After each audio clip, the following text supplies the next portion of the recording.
Hello friends, welcome back to my channel. இந்த வீடியோவில் நம்ம குழந்தைங்க மொபைல் யூஸ் பண்ணுறதை பற்றி தான் பார்க்க போகிறோம். வாங்க பார்க்கலாம். நிறைய பேரண்ட்ஸ் என்ன சொல்லுவாங்கன்னா, என்னோட குழந்தை அவளே லாக் எடுத்துடுறா, அவளே வீடியோ பார்க்குறா, வீடியோ சேஞ்ச் பண்ணுறா, கால் அட்டன் பண்ணுறா அப்படின்னு சொல்லுவாங்க.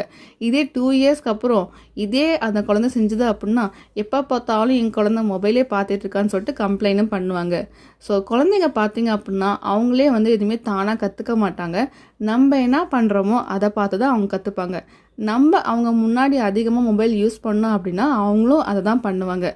ஸோ நீங்கள் என்ன பண்ணுறீங்கன்னா, குழந்தைங்க முன்னாடி நிறைய மொபைல் யூஸ் பண்ணாமல் புக்ஸ் படிங்க, இல்லைனா ஏதாவது விளையாட்டு காமிங்க, இல்லைனா ஏதாவது ஆக்டிவிட்டீஸ் பண்ணுங்க. இதெல்லாம் நீங்கள் பண்ணும்போது குழந்தைங்க மொபைல் கண்டிப்பாக யூஸ் பண்ண மாட்டேங்க. குழந்தைங்க இப்போ யூஸ் பண்ணும்போது நல்லாயிருக்கும். இதே அவங்க லைஃப் லாங் பண்ணாங்க அப்படின்னா நிறைய ஹெல்த் இஷ்யூ வரும். அவங்க கண் பார்த்திங்கன்னா சீக்கிரமாகவே போயிடும். அவங்களுக்கு நரம்பில் ப்ராப்ளம்